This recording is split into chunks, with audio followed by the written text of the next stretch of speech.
तो guys welcome you all in Pioneer. आज हम बात करेंगे cell cycle and cell division की। इससे पहले हमने cell the unit of life को देख लिया था अच्छी तरीके से। जो आपके जो 11th का जो रिवीजन चल रहा है एक और बार आई होप सो आपने इसको आराम आराम से देख रहे होंगे। देखते रहिए, आपका अच्छी तरीके से रिवीजन यहाँ पे हो रहा है। सेल साइकिल की अगर मैं बात करूँगा, DNA replication and cell growth यहाँ पे टेक प्लेस लेता है। कौन कौन लेता है? डीएनए रेप्लिकेशन, सेल ग्रोथ यहाँ पर लेता है। Cell duplicates its genome synthesis and the other constituent of the cell S is called cell cycle. Okay. Physics of the cycle की अगर मैं बात करूंगा, यहाँ पे ह्यूमन सेल जो कि डिवाइड करता है अप्रोक्सीमेटली 24 आवर्स लेता है। इज जो कि आपका 90 मिनट्स लेता है। इंटरफेस की अगर मैं बात करूंगा, represent the phase between two successive M phase last more than 75% of the duration of the cell cycle यहाँ पे देखने को मिलता है। तो आपका सबसे लॉन्गेस्ट फेज होता है ये सेल डिवीजन का। एम फेज की अगर मैं बात करूंगा, start with in the nuclear division of the separating the daughter chromosome जो कि कैरियोकाइनेसिस कहेंगे, और डिवीजन ऑफ द साइटोप्लाज्म को साइटोकाइनेसिस कहेंगे। ठीक है, उसके बाद बात करते हैं, ये आपके पूरे इंटरफेस की दे रखे इंटरफेस के बारे में बात कर रहे हैं यहाँ पे 1 से लेकर 4 तक। जीवन फेज की अगर मैं बात करूंगा, सेल इज मेटाबॉलिकली एक्टिव रहता है, continuously grow but do not replicate it's DNA. यहाँ पे मेटाबॉलिकली एक्टिव रहता है, कंटिन्यूसली ग्रो भी करता है, पर do not replicate it's DNA, DNA का रेप्लिकेशन नहीं करता है। एस फेज की अगर मैं बात करूंगा, DNA replication take place in the nucleus and the central duplication in the cytoplasm. यहाँ पे क्या हो जाता है, डीएनए रेप्लिकेशन होती है न्यूक्लियस के अंदर, सेंट्रल डुप्लीकेशन हो जाता है साइटोप्लाज्म के अंदर। फिर नो इंक्रीजिंग क्रोमोसोम नंबर के ऊपर कोई भी इंक्रीजिंग नहीं देखने को मिलता है। G3 फेज की अगर मैं बात करता है, protein are synthesis in the preparation of the mitosis with the cell growth continuous होता है यहाँ पे। ठीक है, यहाँ पे डीएनए रेप्लिकेशन जो कि एस फेज में देख लिया आपने, टेक प्लेस इन न्यूक्लियस। ठीक है, सेंट्रल डुप्लीकेशन साइटोप्लाज्म के अंदर, क्रोमोसोम का कोई भी इंक्रीज नहीं होता है। G3 प्लेस में क्या होता है, प्रोटीन सिंथेसिस होता है in preparation of the mitosis while the चार से सेल ग्रोथ कंटिन्यूस होगा। जीनोस स्पेस आपका मेटाबॉलिकली एक्टिव है, नो नाइगर पॉलीफरेशन, पॉलीफरेशन जब तक नहीं करता जब तक उसको कहा ना जाए। ठीक है, नेक्स्ट बात करते हैं, in animal mitotic cell division is only seen in a diplontic somatic cell. जो कि आपको एनिमल में अगर देखना है तो माइटोटिक डिवीजन सोमेटिक सेल के अंदर देखना है। फ्यू एक्सेप्शन इन, जैसे कि अगर मैं हैप्लॉटिक सेल की डिवीजन की अगर बात करूँ, माइटोसिस लाइक फीमेल हनी बीज के अंदर देखने को मिलता है। बाकी सब में आपको माइटोटिक डिवीजन देखने को मिलता है। प्लांट्स में आपको mitotic cell division in both haploid and diploid में देखने को मिलता है। ठीक है, एनिमल में डिप्लॉइड सोमेटिक सेल में देखने को मिलता है, but the exception is haploid cell जो कि फीमेल हनी बी की बात कर रहे हैं यहाँ पे। इन एनी प्लांट के अंदर हैप्लॉइड और diploid cell is example of alternation of generation. ठीक है, इस तरीके से आपको याद रखना है। नेक्स्ट बात करते हैं एम फेज की अगर मैं बात करूंगा, most dramatic period of the cell cycle, बहुत ही ज्यादा ड्रामेटिक पीरियड है हमारे सेल साइकिल का।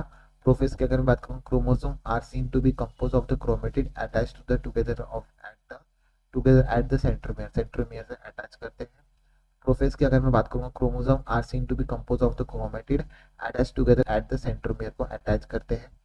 Move towards the opposite pole of the cell and radiate out the microtubules called ester को कहते हैं हम, जो ester को radiate out करते हैं। Do not show Golgi complex, endoplasmic reticulum, nucleolus of the nuclear envelope के अंदर ये सब चीजें बिल्कुल भी शो नहीं करता है प्रोफेज के अंदर। ठीक है, नेक्स्ट बात करते हैं मेटाफिज की। Morphologically of chromosome are easily study, यहाँ पे मॉर्फोलॉजी आप आसाम से पढ़ सकते हो। दो chromatid are after held together by the centromere से हेल्ड टुगेदर होते हैं।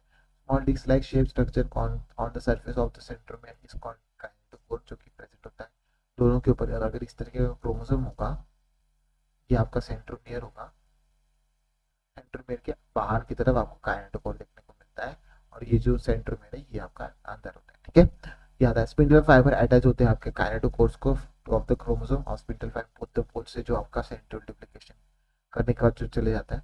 ठीक है, फिर प्लेट फॉर्मेशन हो जाती है साइमल्टेनियसली, दो डॉटर क्रोमेटिड जो कि आपके सेपरेटेड हो जाते हैं।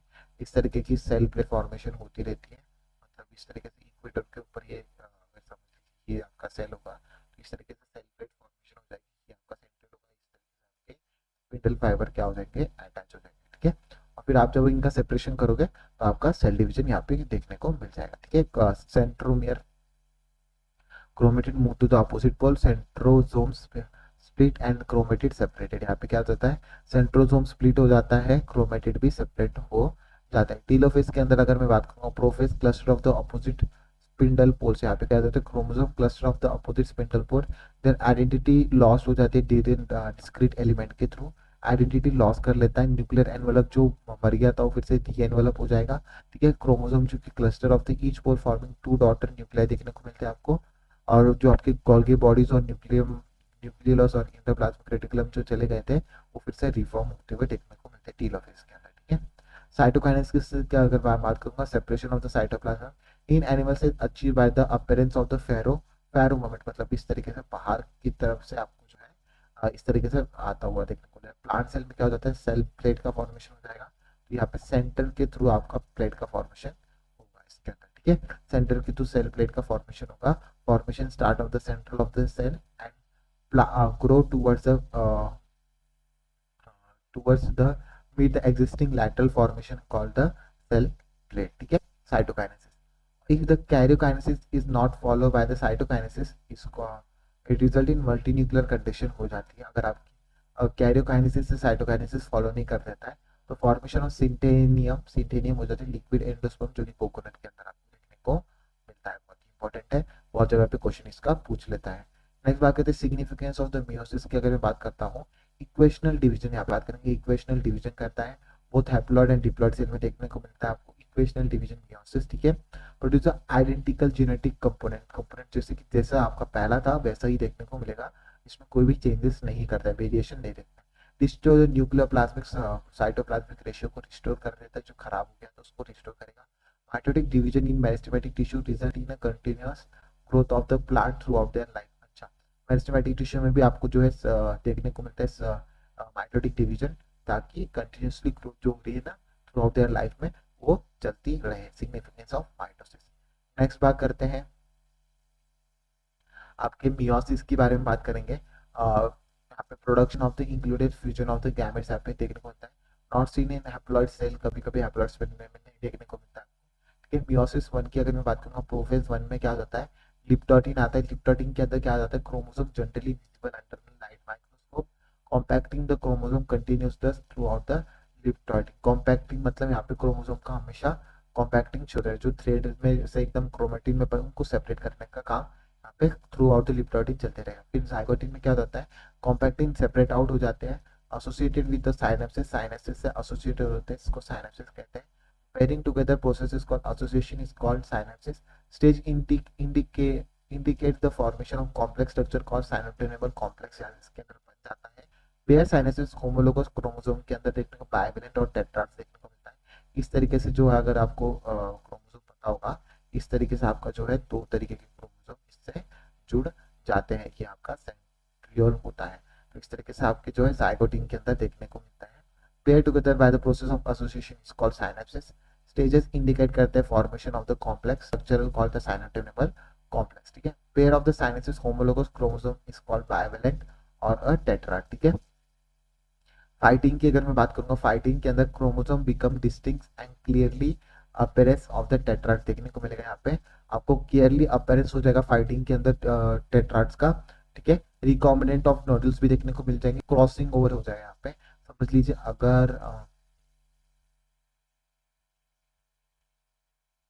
अगर इस तरीके का क्रोमोसोम है, ये आपका एक क्रोमोसोम है और ये आपका टेट्राड बना रहा है, ठीक है, और एक और आपका इस साइड में क्रोमोसोम है, इस साइड में क्रोमोसोम है इस तरीके का, ठीक है।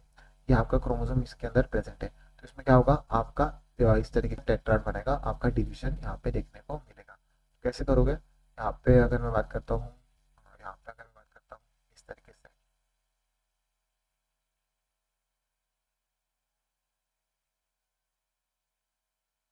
ठीक है, क्रॉसिंग ओवर हो जाएगा, मतलब रेड वाला पार्ट थोड़ा सा ब्लैक वाले में चले गया, समझ लीजिए ऐसा। और इस तरीके का रेड वाला भी इस तरीके की क्रॉसिंग ओवर हो गई, ठीक है। इस तरीके की क्रोमोसोम के अंदर यहाँ पे देख लीजिए क्रॉसिंग ओवर हो जाती है, यहाँ पे between the recombinant of the nodules के बीच में क्रॉसिंग ओवर देखने को मिल जाती है आपको। इस तरीके से यहाँ पे क्रॉसिंग ओवर होती है, ये याद रखना है किसके अंदर क्रॉसिंग ओवर हो रहा है, किसके अंदर साइनोटिपल कॉम्प्लेक्स बन रहा है, किसके अंदर बाइवेलेंट बन रहा है, टेट्राड बना है, आपको याद रखना है, ठीक है। डिप्लॉइडिंग की अगर मैं बात करूंगा, यहाँ पे क्या हो जाएगा, डिसोल्यूशन ऑफ साइनोटिपल कॉम्प्लेक्स जो आपके जाइगोटिन में बना था, इसके अंदर बायोवेलेंट का सेपरेशन हो जाएगा, ये जो बायोवेलेंट जो चिपके हुए थे उनका उसके अंदर एक शेप स्ट्रक्चर हो जाएगा, मतलब इस तरीके का सेपरेशन देखने को मिलेगा। समझ लीजिए ये आपका क्रोमोसोम है और ये आपका दूसरा क्रोमोसोम है, इस तरीके का सेंट्रल आपका जो है क्रोमोसोम इस तरीके से सेंट्रल हो जाएगा, बस यहाँ पे ज्वाइंटेड रहेगा ये। एक सेप स्ट्रक्चर बना देते हैं जैसे कि यहाँ पे लिखा है, उसको कैसमेटा कहते हैं। कैसमेटा भी आपका एक्स तरीके का सब बना गया। फिर डाइकाइनेसिस में इसके अंदर भी कैसमेटा का टर्मिनाइजेशन हो जाएगा, translation transition to the metaphase, ठीक है। डिप्लॉइडिन और डाइकाइनेसिस आपको याद रखना है। फिर मेटाफेज वन फर्स्ट में देखोगे microtubule from the opposite pole attach to the kinetic और होमोलोगस क्रोमोसोम के अंदर। फिर उसके बाद हो जाता है homologous chromosome separate with each sister chromatid remain associated at their centromere, ठीक है। All through the many of the cases chromosome do not undergo some of the depression and we do not reach the extremely extended stage of the interphase of the nucleus। कुछ depression में चले जाता है इसलिए अपने extended stage में नहीं जा पाता है, ठीक है। सिस्टर क्रोमेटिड सेपरेट होते हैं, सेंट्रोमियर यहाँ पे सेपरेट नहीं होता है, ठीक है। उसके बाद बात करते हैं नेक्स्ट में मेयोसिस सेकंड में यहाँ पे आपको सेंट्रोमियर पे आपको splitting of the centromere of each chromosome देखने को मिलेगा। न्यूक्लियर मेम्ब्रेन डिसअपियर हो जाता है क्रोमो, यहाँ पे पूरा ही माइटोसिस जैसा चलेगा, सेम माइटोसिस जैसा जिस तरीके से हमने पढ़ा उसी तरीके से, ठीक है। Chromosome align to the equator microtubule, फिर opposite poles are get spindle attach to the kinetochore spindle. Spindle आपकी इक्वेटर में होगा फिर सेपरेट हो जाएंगे, ठीक है। उसमें सेंट्रोमियर सेपरेट होगा। Two group of the chromosome once again enclose by the nuclear nuclear envelope से फिर से वंस अगेन एनक्लोज करेंगे। सिग्निफिकेंस ऑफ द मियोसिस बहुत ज्यादा इंपॉर्टेंट हो जाते हैं आपके। हाफ ऑफ द मतलब ये रिजल्ट क्या कहता है रिडक्शनल क्रोमोसोम के अंदर half by the half of its also increase the genetic variability, पूरा आधा कर देता है ये क्रोमोसोम को, और जेनेटिक वेरिएबिलिटी करता है, बहुत ही इंपॉर्टेंट है। तो पॉपुलेशन उसके बाद the organism from the one generation to next generation में जेनेटिक वेरिएबिलिटी शो करता है मियोसिस, और बहुत ज्यादा सिग्निफिकेंट इसका रोल है, ठीक है। इसी के साथ आपका जो है पूरा सेल द डिवीजन पूरा खत्म होता है, cell cycle and cell division. Thank you so much. अगर आपको सच में इससे वैल्यू मिलती है तो do like and subscribe to my channel, ठीक है। Thank you so much, see you in next video.